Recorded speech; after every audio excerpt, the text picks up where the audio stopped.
I'm trying to Googling and get to know you a little bit more. I know that you have spent most of the last 2 decades in Bali, writing for some of the world's top travel publications.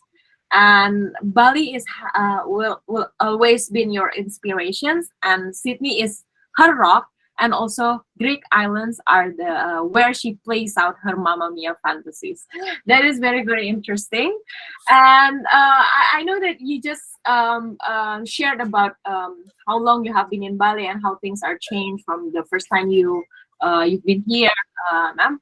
But there wasn't full of us actually listening to that.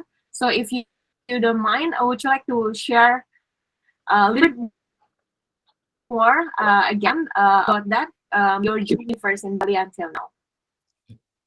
Yes. Over to Miss Sarah. Well, as I said, this month is the 30th anniversary of my arriving in Bali. And when I accepted a job here, I had never been to Bali before. I had a very different idea in my mind. I thought that it was full of drunk Australians. Almost. And I discovered quite in the first few days, actually how sophisticated Bali is. I mean, obviously it still has that, a bogan quality in some places, but I met Italian fashion designers, and I met American spiritualists, and I met, a whole bunch of Indonesian people who are very well educated, very well read, very interesting. So very quickly, my initial idea of Bali changed. And I think the depth of the society here is what has kept Bali's soul alive. All the new villas and the new restaurants and the new resorts and the luxury this and the startups and the co-working spaces, to me, is really just decoration. For 3 decades, I've been listening to people saying that, Bali cannot survive. It cannot survive. We'll run out of water. People will stop doing offerings. The temples will be replaced with, shopping malls and so on and so on. That is not the case. That is not the case in my experience. In fact, it's like the more that the top infrastructure gets added, it's almost the deeper that the Balinese are connected to their culture.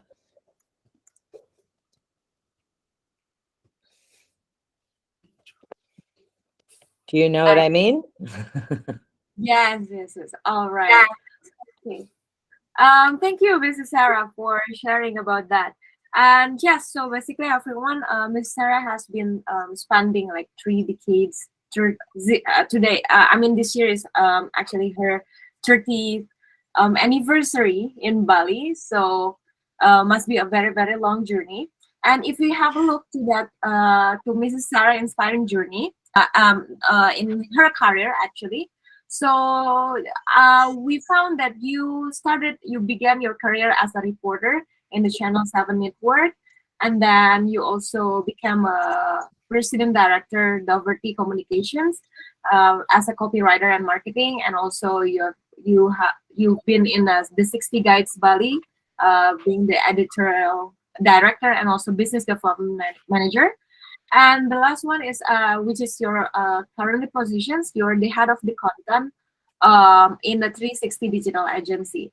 So it looks like you have a very, very excellent career journey and content writer, as a content writer.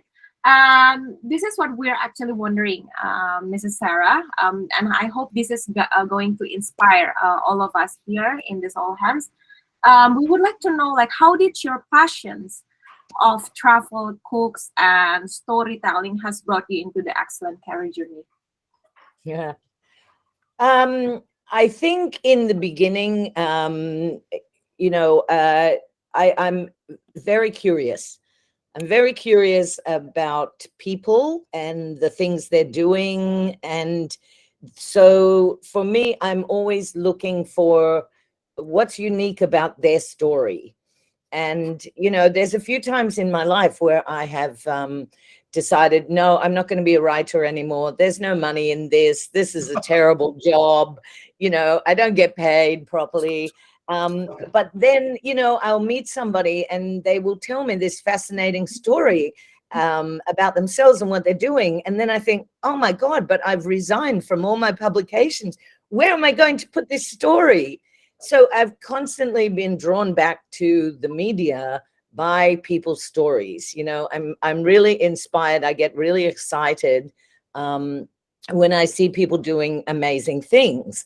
So, for instance, I went recently to a talk, and it was about thinking locally, impacting globally. And we went to a village near to Chiluk, where they make the silver. In this village, we're wondering, why are we in this village hall having this meeting? Why we're not in the ballroom at Grand Hyatt? But turns out there was a good reason, because in this village, they generate no rubbish, zero, zero. And there was a young Balinese man who was part of the village, and he was bothered by the amount of rubbish that was being generated by this village. So he started to think about how to change it. And then they started to do composting. That was his solution. So all through the village, they built these compost bins into the ground, and everybody had access to so all of their organic rubbish went into the compost bins. Then they all started to build their own in the gardens. Then they started to refuse, reuse, whatever. So once a month, they have somebody who comes around and collects the plastic that they have bought, and that gets recycled. That is the only rubbish that gets collected from this village. Now, anyone who's been to Bali and has been distressed by the amount of rubbish knows how amazing this story is. Amazing. And then we met a whole lot of eco heroes who all got to stand up and say, so that was bye bye plastic bags. It was Sungai Watch who put the barriers in the rivers. I mean, what they're doing is amazing. And then there was one guy, and he's now been recognized as a CNN hero. During COVID, he started to exchange plastic for rice. People didn't have money, so they bought his plastic, depending how much plastic. I mean, these kind of stories are just like, to me, they're gold, and I start seeing headlines, when Bali talks rubbish, the world listens, because a lot of these stories have gone viral. Sungai Watch, especially because he's also a filmmaker. So he makes these videos that go viral. And, so everyone who says, oh, don't go to Bali, it's full of rubbish, it's full of shit, and nobody takes care of the environment. No, sorry, there is the other side. There's the people who really deeply care and are really making a difference. And, even like I went yesterday, I just arrived back from Australia, I went to the beach, and there on the beach, there's the trucks that are collecting the rubbish, but also all the workers who every single day go to the beach and they pick up that rubbish. Those people are, invaluable to us. But, they're almost like the people you don't see. Nobody talks about them. To me, their story is fascinating.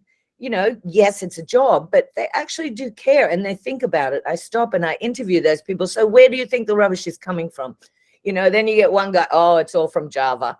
But of course, we know that's not true. Then you get another one. No, it's coming down from the rivers, we know that is true. So, in every small thing, there is a story. And that's what keeps me going, is the stories. Amazing. That was awesome. So you basically get personally inspired from the story, and then you want more people to hear about that story, right?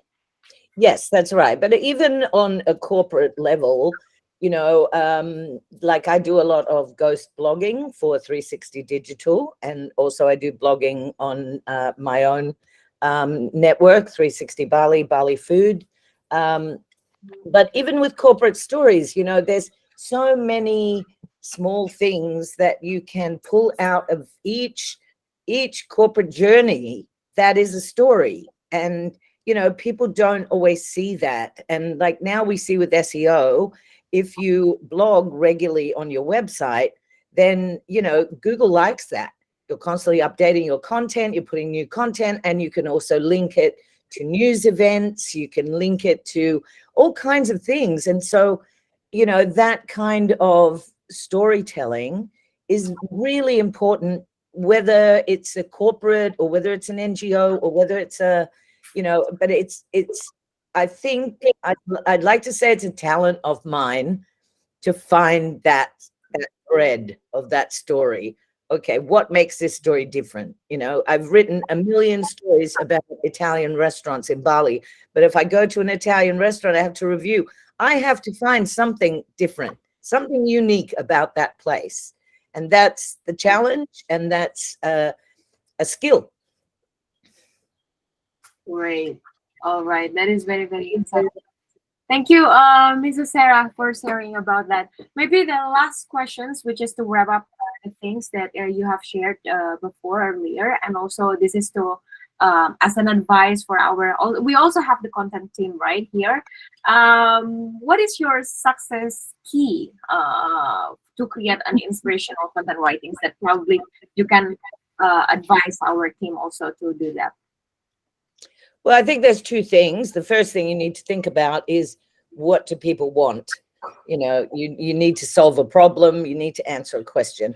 But the number one thing that I always say to my staff, and I take a lot of interns on also, so I do a lot of training, you want people to feel something.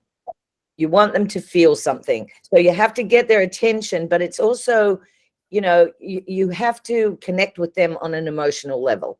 So you make them laugh, you make them cry, you make them shocked, you make them feel sick, like whatever it is. If people don't feel something, then your content is wasted, because they will not remember it. They will not connect to it. So you have to make people feel something. I see. All right. So basically two things. Yeah. First, we need to know what are the people wants to see and what to hear, wants to see, wants to read. Right? What are they asking? What do they want? Yes, and then create a content that can emotionally engaging with the reader. I see. Yes. All right. I think that's basically the two takeaways that we can actually have from Mrs. Sarah. Yes, Mr. Jing, do you have any additions? Mrs. Doherty, this is Jing. I'm the CEO of Bukit Vista. It's a pleasure to have you as our inspirational speaker today. Welcome. Thank you. I must say, though, I recognized your name actually right away, because Doherty happens to be the name of the high school that my daughter goes to right now in California. Can I ask you? It is true. It's called Doherty Valley High School. And I remember studying the story about how that high school got started. May I ask you a question? Are your ancestors Irish? Irish. Oh, wow. Definitely Irish. And you know what's funny? I went to high school in America and in Hoboken, New Jersey. Excellent. But it was not called Doherty High School. Oh, yeah. Well, no, I find this fascinating, because I think within certain cultures, let's say Irish culture, I notice there's a real profound traditions of storytelling and being able to transmit oral traditions through this process. What have you seen in terms of how, let's say, storytelling done in Indonesia is compared to, let's say, storytelling from your culture, your original culture? Whoa. Okay. Well, I mean, one of the things that I notice a lot, and it is partly to do with the language, there is a tendency to use too many words in the sentence, so to the point that it doesn't make any sense. Like when you're telling a story, you need to be quite succinct You Yes. need to grab them right in the beginning. So you need Right. to really say, okay, this is what it's about, because otherwise people aren't going to read any further. But like particularly websites, I find a lot of people go on and on and on and on and on and on with stuff. And I think at the end, I actually don't have any idea what you do. Based on reading this. I hope that didn't happen here. Okay. All right. Good. Good. Very good tip. Very good tip. So be succinct and get to the point. Yeah, I mean, and speaking language people can understand, because, Correct. a lot of people will try to be creative and flowery in their language. Forget about it. Correct, People correct. don't want that. We're not Dylan Thomas. We're not writing poems. That's not what we're doing here. Correct. We're telling stories, and our audience has to be able to understand it. And especially if you're dealing with multilingual audiences, which Absolutely. I do. I've got people from Europe. I got Americans who speak English, sort of. Sort of. American. No, we speak American. Okay. All right. But I've got Indonesian people. Obviously, I've got Japanese people. Whatever. So you need to make it simple. That actually can make it more effective and more profound in a way, because what I do, I say it's like, they say when a woman gets dressed, before you leave the house, you should take off one thing, right? So what I do with my stories, I'll write it however I want to write it, but then I will go back through and I will chop out all the extra words. Reduce. Reduce. So you really then have a focused, what you're trying to say is clear to people. Correct. If I may, just to add on your anecdote there, remember at Apple, there used to be this big sign. It was simplify, cross out, simplify, cross out, simplify, cross out, simplify. So yeah.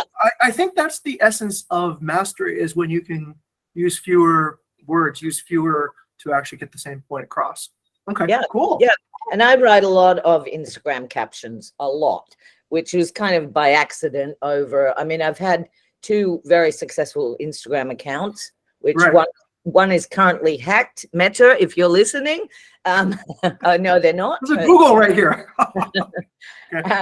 Yeah, so, but over the COVID period, I had to take on a lot of work myself. Correct. And I started doing all these Instagram captions, and that is really a skill in itself, because you have to say a lot in a very short caption. Exactly. And, people will often say to me, if they want me to do copywriting for them or whatever, they say, oh, no, but it's only short, what I want you to write. I say, that is harder. Right. That's harder. Correct. Actually, this is a good follow-up question. Nadine, if I may, one more, and then I think we can let Miss Sarah Doherty go about her day. But the transition, you've been working in 3 decades as technology, as media, as all these things have changed, right? A lot of the younger generation, I say that being a 40-year-old myself, right, find it's like, what is it that you would like them to understand? Is there any common thread that is central and core to what you see in media? And are there other things that are just distraction and they come and go? Based on your, let's say, wisdom and experience, what would you say are like the common core things that don't really change, and what are the things that are more surface level and do change over time? Well, I mean, the essence of storytelling is still the same. Absolutely. It hasn't changed, but the format has changed a lot. So now they want their attention span is very short. Correct. So that's why it's even more important to say what you need to say right up front. What your point is.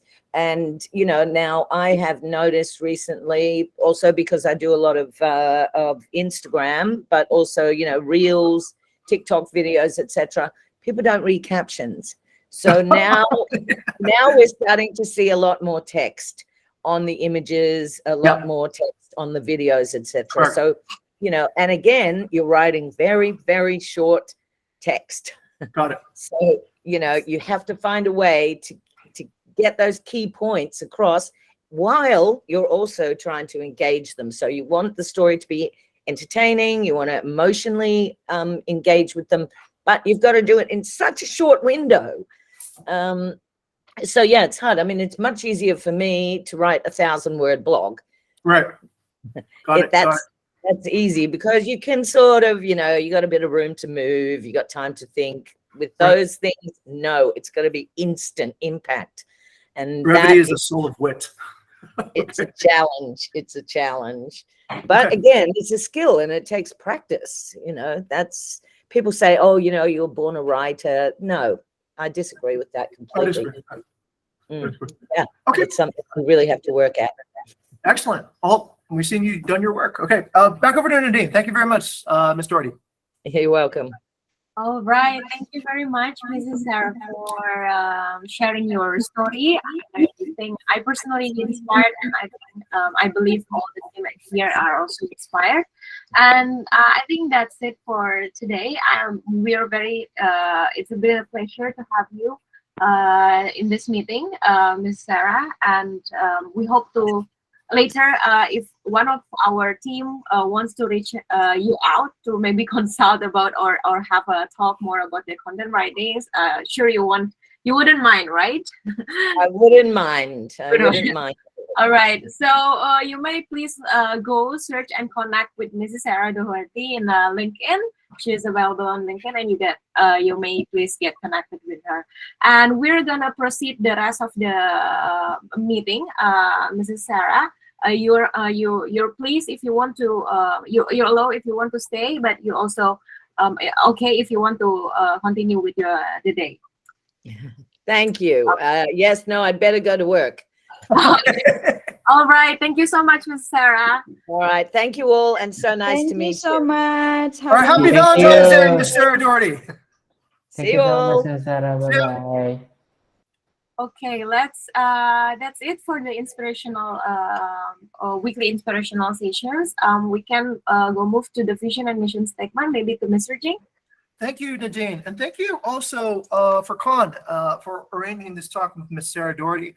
Actually, I don't know if you guys this kind of relates to a topic actually that I was just speaking about this morning in terms of differences between Indonesian culture and, let's say, Western culture. I've noticed something. Miss Sarah Doherty actually is Irish. Most of you might just think she's a white person, okay? But she comes actually, if you look at her name, you can check it online, and it comes from a particular Scots-Irish ancestry. And this particular group of people tend to be very entrepreneurial. They tend to be very comfortable with uncertainty, and they look for sort of explore new regions and such. So Miss Doherty's tribe, so to speak, are actually all over the world. We see them in California, they're in Australia, and they generally are very comfortable with uncertainty, and they are very, very, they keep a tie back to their old culture through storytelling. So I'm not too surprised, actually, Sarah Doherty is actually in this line of work. It's pretty interesting. But the reason why I think I wanted to bring that up and share with everyone, it's really about listening deeply. So in this particular case, can you connect a guest that you've seen before with a guest that you've had in the past? Or can you connect two particular different facets? I connected basically this person's name to the name of the school. And since I had remembered reading about how that school got started and how that area got started, there was some culture context there, which was pretty interesting. All right. Anyways, thank you for being Mrs. Sarah Doherty. Gani, Wei, I think there's a lot of good takeaways there. Immediately after she started speaking, I wondered if our property investment and our property management page have too much text and it makes it too difficult for people to understand what we actually do. So there is a refinement process to get to simplicity, and I think that process is highly, highly valuable and also innovative. All right, let's go ahead and get started here. So I think there's Nadine, would you be able to stop sharing the screen, and then I can share the screen? Yeah. Okay, thank you. All right, so can everyone see the side of the screen that I'm sharing? Yeah? Okay, let's go ahead and get started. So let me confront one of the issues that I think is important right now. This is an update, right?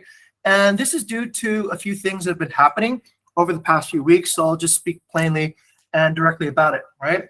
So the question many of you or some of you might have had over the past few weeks is, we've been seeing some people being let go. So the question is my job at risk? And here I am at the all hands, and I will speak more in detail about this particular subject matter, okay? I don't mean my job, I mean like speaking from, every person, Vistan and Vistern's job, okay? The key question to ask is this, actually. Is your time contributing to the mission and vision of Bukit Vista, okay?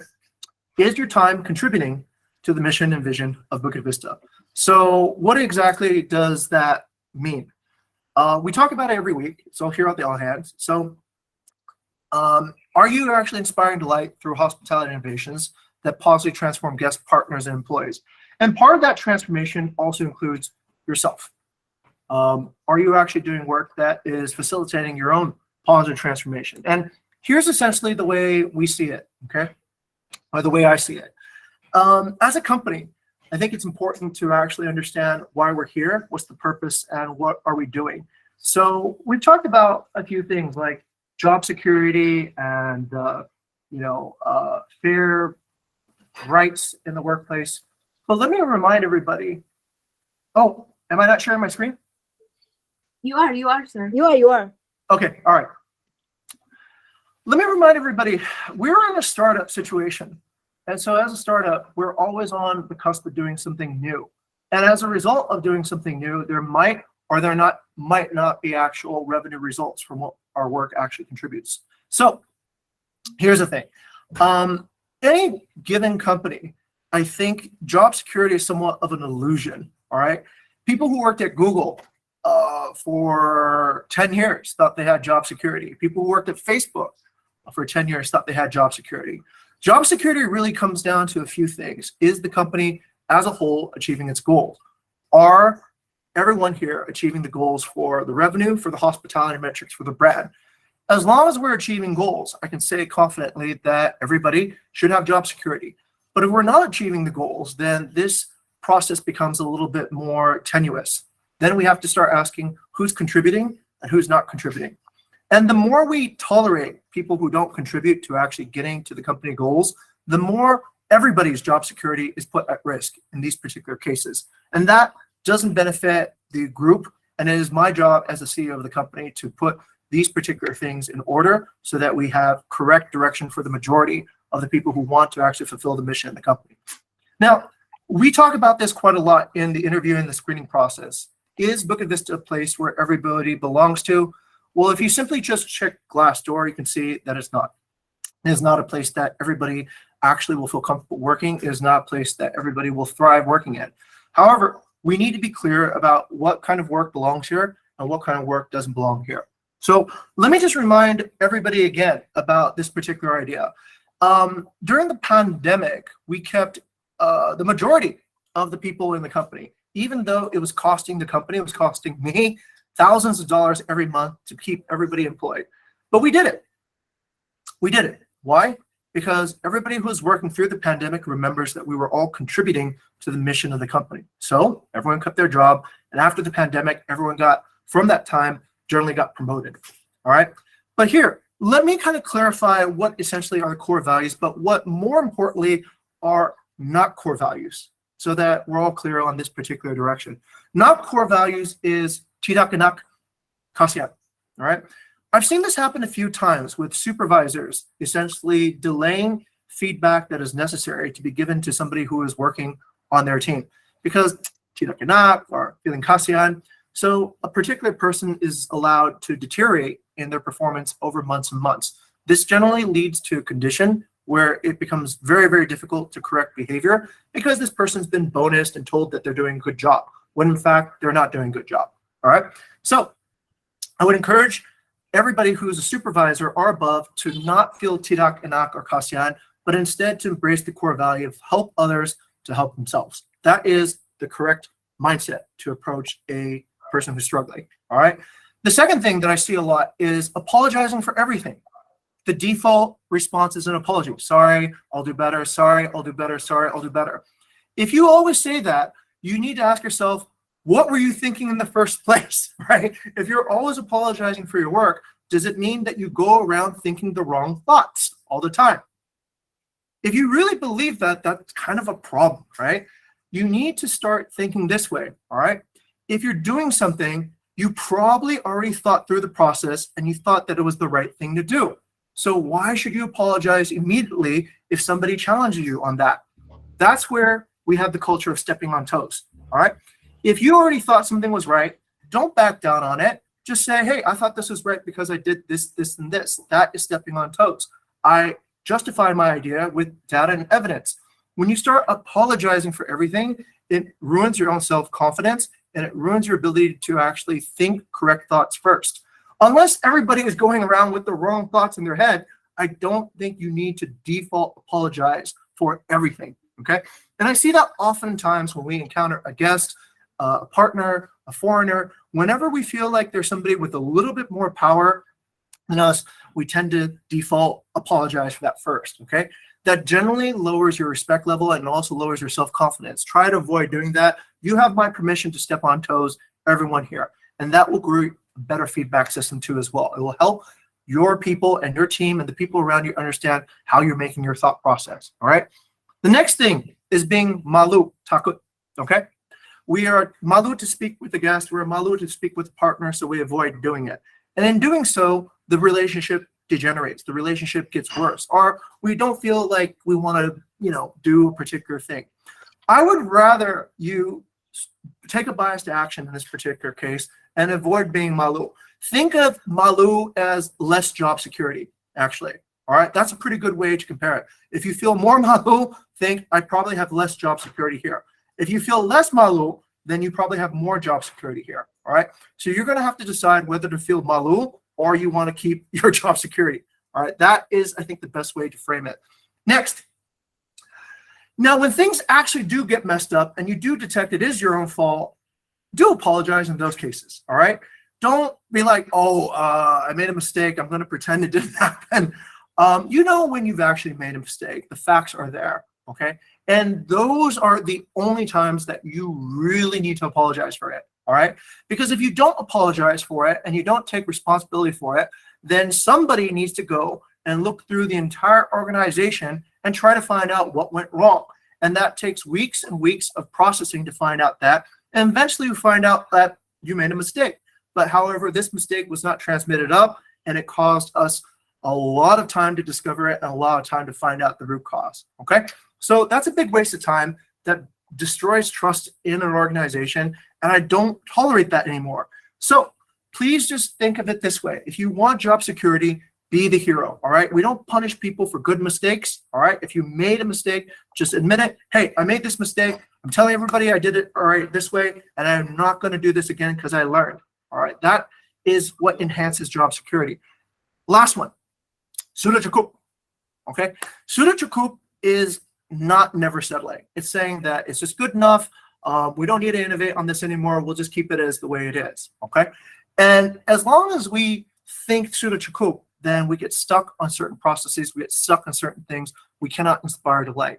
So this particular idea is this. If you want job security, try to think, all right, I'm here today. How can I inspire delight? How can I actually do something that will improve the life of a guest, a partner, an employee? And as long as I think everybody can abide by these particular values, then everybody knows why we're here. Everybody can trust the rest of the company to do the right job. And everybody will have job security, because I believe a company that can do all of these will outperform and outcompete any other company that cannot. However, if we choose to do the not core value things, then over time, our performance degrades, our metrics degrade, our brand degrades, and nobody will want to buy anything from us. Nobody will want to allow us to manage their properties, and we can't pay everybody their jobs anyway, okay? So let me make that abundantly clear, all right? Job security, follow core values, follow the mission, job security, all right? Choose to not core value, and your job is at risk, okay? All right, as long as everyone understands that, I think we can boldly go with the people who are on board and accomplish the missions that we want to accomplish. All right, do I have everyone's support? Yes? Great, all right, let's move ahead and go to the next phase. Okay, let's go ahead and take a look at the Insights dashboard. So this week, not such good news, but I'll give everyone a picture of what that looks like. Okay, so last week, check-ins at 80.1%. This week, Check-ins fell 79.3%. Last week, the communication at 76.9%. This week, communication went down to 76.1%. Last week, accuracy 75.5%. This week, accuracy is at 72.7%. This is one of the leading metrics of greatest disappointment at this moment, right? So the accuracy is falling and it's leading to the overall rankings of what we're doing to also fall as well. Okay, next one is the location. Location last week is 73.1%. Location this week is at 70.9%, also dropping as well. Last week, 68.8% on value. This week, it's at 68.1% on value. Overall, cleanliness. Cleanliness falling as well. Last week, 63.5%. Oh, sorry. Cleanliness was last week at 65.2%. This week at 63.5%. I apologize for making a mistake. I wasn't details matter in this particular case. I reversed the slides. Okay. So I'm living by my own values. All right. Next, overall, last week we were at 69.5 on the 5-star ratings and 4.51 on overall rating. This week we are at 69.3 and 4.51. So a little bit lower, 0.2% lower on the 5-star ratings. Now, same policy as before, okay? I don't need to reiterate this, but new employees will work under their PR, DPL, guest officer content for the first 3 weeks. Pricing parity, we aim to maintain the same prices across so that our guests experience the same prices. And quality control, failed inspections will be announced to partners and guests. Guests will have the opportunity to relocate, refund, or be rewarded for the lack of quality in a property that fails inspection. And let's get to the $2 million brand bonus version 3. So we talked about this for already 6 months. Let's see what's going to happen. It's scheduled actually at the end of the February compensation cycle on March. So let's take a look at what it means. The goal is to achieve 3 targets: 2.1 million of overall revenue, overall rating of 4.5, and the 5-star percentage of 70%. So once again, if we reach all 3 goals, we do pay a 4x bonus. If we reach 2 goals, we pay a 3x individual bonus. If we reach 1 goal, we pay 2x individual bonus for February. This is the intern payout sheet. 3 million for 3 goals, 2 million for 2 goals, 1 million for 1 goal reached. So how are we doing? So far, we are barely on one of the goals, 4.51. I hope we can bring up the second goal, right? So we're only 0.5% away. So let's focus on that particular quality, all right? I'm so focused on quality that I'm just going to announce this, all right? Let's take a look at the second particular goal. The second goal is the revenue goal, right? We're trying to get 2.1 million out of 1.8. Now, if you can do some quick math in your head, you'll probably realize that this is very, very difficult to achieve at this point, right? So it would mean that we have almost, about 260,000 to go before we reach it, all right? So let me just announce this to the entire company so that we're clear. At this point, I think it is better to try to get the 5-star rating goal up from 69.5 to 70%, okay? Then try to achieve the revenue goal from 1.8 million to 2.1 million, all right?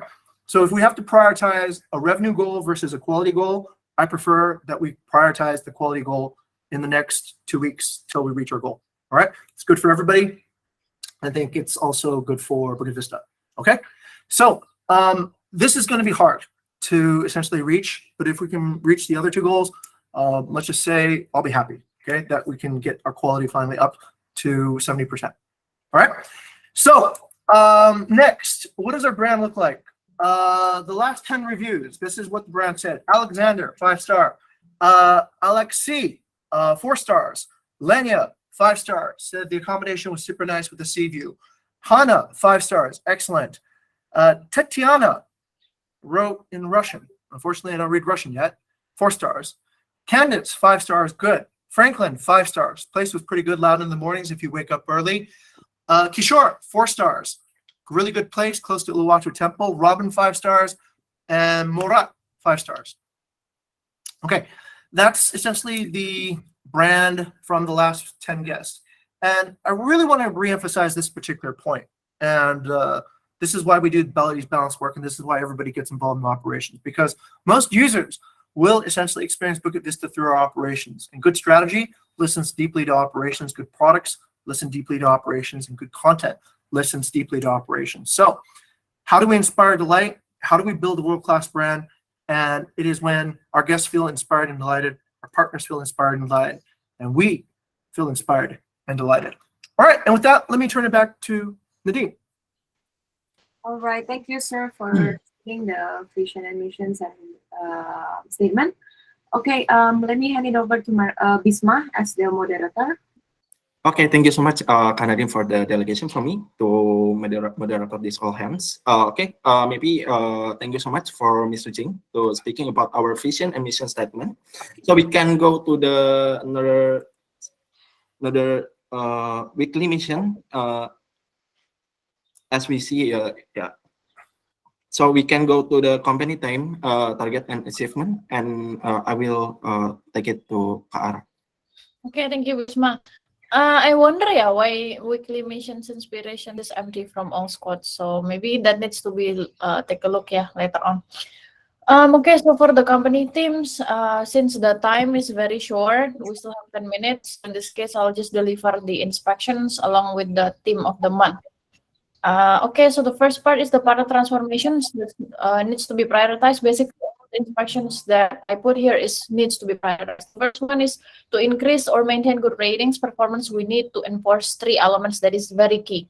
Cannot skip either point. So first, internal team, second, guest, and third is partners. So after 1 month of observing this, we concluded that no amount of effort for point 1 and second would be sufficient without the help and the support of the partners.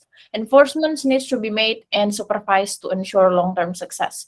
So the actionable for this part, both on partnership and guest squad end, is the partnership-wise, Kyla will supervise the partners' enforcement effort, adopting the guidelines that is attached there, executed by Hans.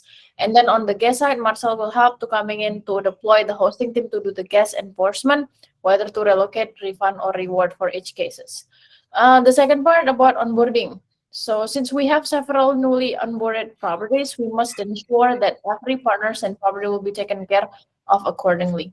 This program has to be well delegated from the BD team to the CM team. So on the partnership squad, Kyla will coordinate and delegate the onboarding process to Hans. And then on conversion side, Nadine will assess the properties being onboarded accordingly. The last part is about employee squad goals. So SMBCam has passed right now. We've calculated, reviewed the number of resources along with the need of each squad and chapters. In this case, we'll need to review and adjust the goals on each layers accordingly. So this is over to Furqan for the awareness, me to the conversions, Shelins to the transformations to refine and take a look, review the goals that we have. Okay, the target in the same, and then how have we listened per this week? So we sampled 52 reviews from guests to evaluate perceptions towards Bukit Vista, and 37 reviews with 5 stars is attached here. 26 of this review does not have any reviews mentioning BV, but does have positive impressions towards accommodation facility, locations, and overall satisfactions. Gratitude towards host specifically written in private reviews, which are not visible by public. I'm not sure why it need to be reviewed deeper, why they're not mentioning in public one. So no mention of any particular Bukit Vista staff, but 7 review do mentions the offline staff. We should amplify this, but also improve our position as a brand. So amplify in a way that we need to recognize the on-site staff by mentioning, hey, you're mentioned in the review. So congratulations, you did a great job. 4 of the review do mention about our communication competence. Looking at these informations, how do we embed more personality in the way we host as part of BV management? Applies to both offline and online.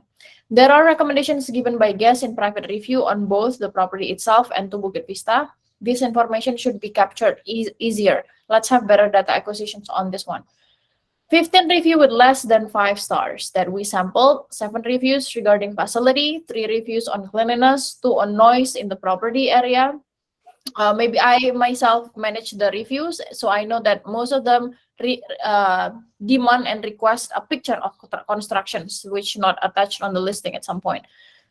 Two, with no particular reasons. We might want to follow up this kind with the guest to better understand how to make their stay a 5-star experience.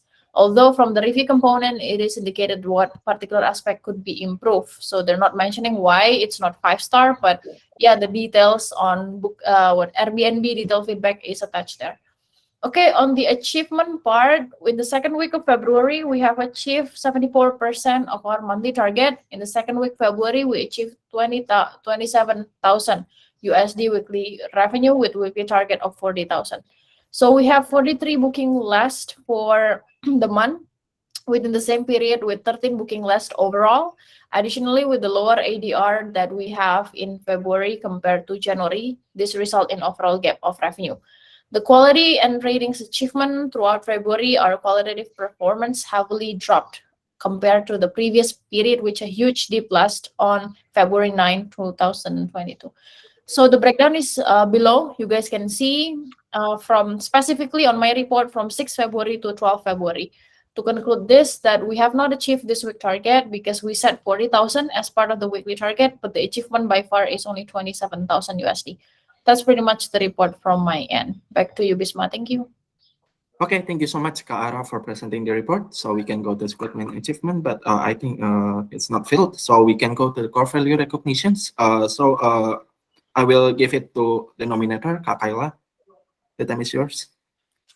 Hi everyone, so good morning. This is originally nominated by Mas Mario on the slide channel. So Furkan helps me to put this on. So this is to Katendi.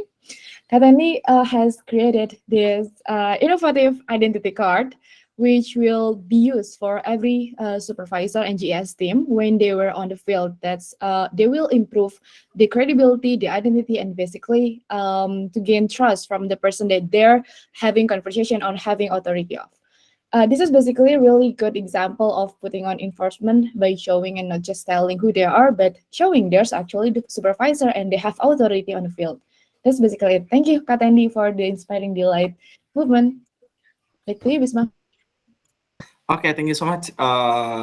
That's our core value recognition that go to the Katendi. So we can go to the personal updates. And this is our question of the week. What is your most memorable childhood memory? Yeah, it's matched with our today, which is a Valentine Day. So we love our inner child. Yeah, so we can go to the Mr. Jing first about to answer the question of the week. I'll never forget my first trip to Disney World. I said to my dad I'd sleep in a bush to stay in Disney World. So that's it.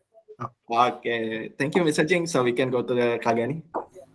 Find some berlilliant at the rice field. Oh, amazing. Okay, Kak Wei, how about you? For me, is playing camping inside the house using sarung or umbrellas. Oh yeah, that's interesting one. Kak Adil, what your answer for the QLTV? It's flying kites and catching grasshoppers for me. Okay, nice one. The outdoor man, yeah. Okay, we can go to the Kak Hafiz then. Okay, I think I miss my childhood memory for cartoon or anime marathon every Sunday from 6 morning until 12. Yeah, it's very, very nostalgic. The Doraemon, Shinchan, or anything. Okay, you Yeah. can. Yeah, it's very, very nostalgic. Okay, we can go to the Kafurkon. Okay, for me, watching airplane for 4 hours in the airport. Okay, it's very interesting. Yeah, the people usually watching train. So yeah, Kafurkon watching airplanes.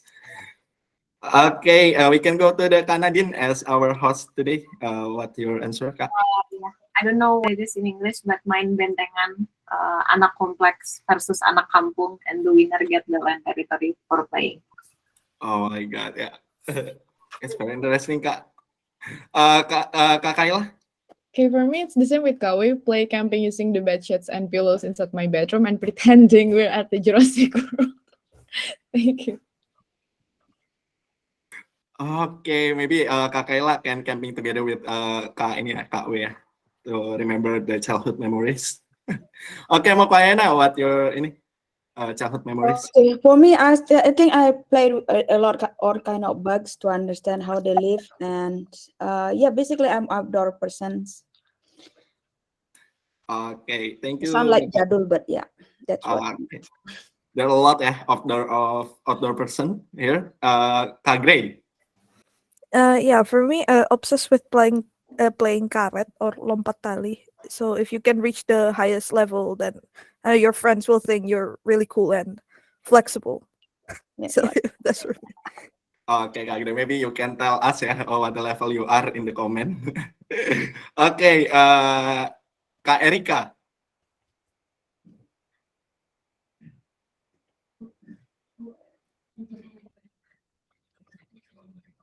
Okay, Kak Erika, I will read it. I often get a letter from my mom with it seems like angpao ya berarti ya.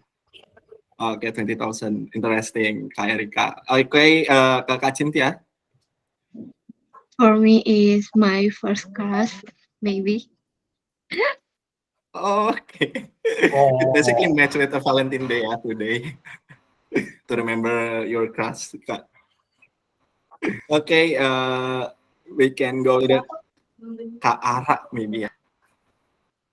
Oh, in my case, it's not as fun, I guess, but it's fun for me personally. My dad used to bring me places to attend his business meetings.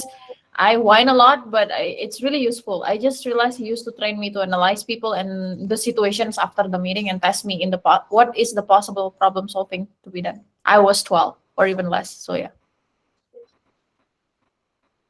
Oh my God, train well ya Kak, since a child. Good one. Okay, Kak Tendi. I eat soap in the child. Oh my God, how it tastes? Kak Tendi, the soup. Bubbly. Oh my God, okay. This is the interesting one ya, eating soap. Okay, maybe we can go to our HR ya, Kak Shelin. Okay, so besides watching cartoons, agak mirip sama Kak Tendia, tapi aku kertasan sama tisu. Thank you.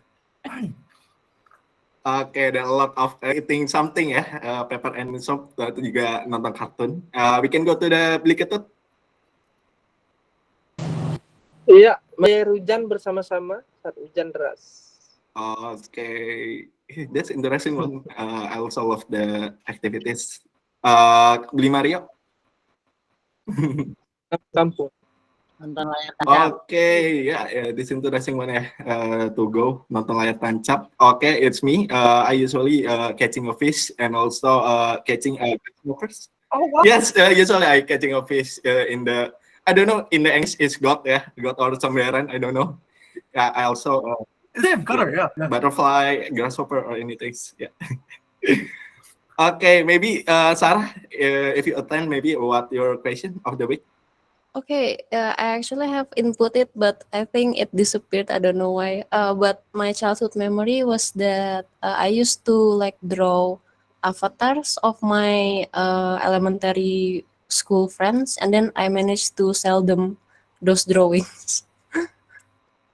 Oh my God, yeah, entrepreneur ya, since a child ya, Sarah ya, good thing.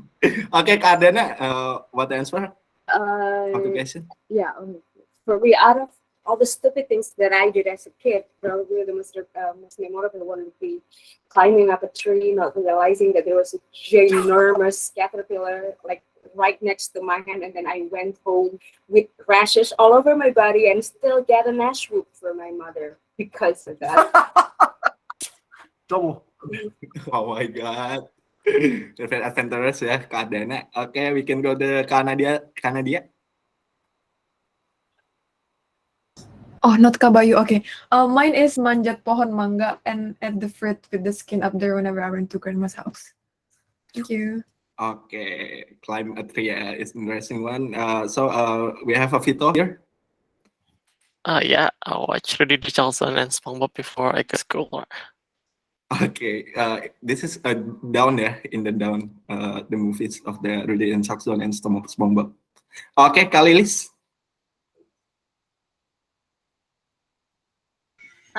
Thank you. So basically, moments with my father when he accompanied me to get a service receipt.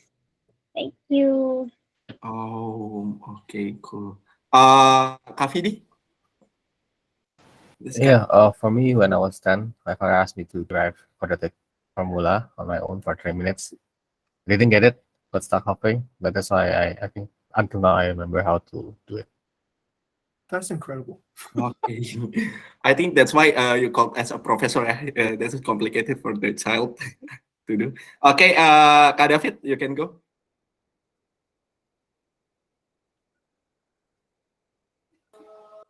Okay, maybe I will read it. Get up early every day to watch cartoons on global TV, same as a Vitor, right? Okay, we can go to the Kabila. Okay, thank you, Bisma. For me, waking up early to help my parents open their store, actually. Back to you, wow. Bisma. Okay, okay, same as the previous one. Okay, Felix. Yeah, for me, I was playing my PS2 and PSP after going home from school and tuition. After that, I watched Indosiar's cartoon on Sunday morning after church while eating KFC, and also watching Running Man the whole day and eating instant noodles. Yeah. Okay, there's a lot, yeah, Felix. Thank you. We can go to the Marcel. Counter-Strike 1.6 with fams.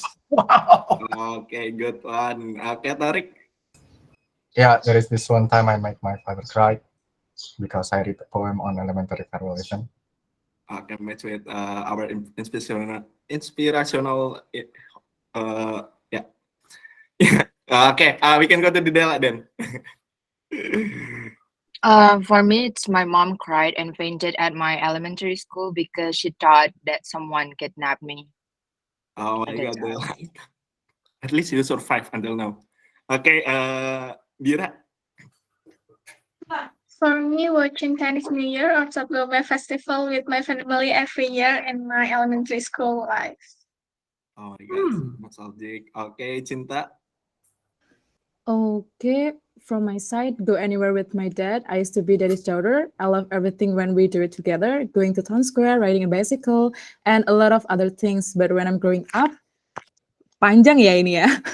The time to play together is dwindling because of each other's business. Oh yeah, he also loves to ask me to count how many expense when we're eating outside, and I see that he can detect my interest in numbers since I was a kindergarten. Thank you. Okay, always totalitas ya for the personal updates. Okay, we can go to the last Karis Karif.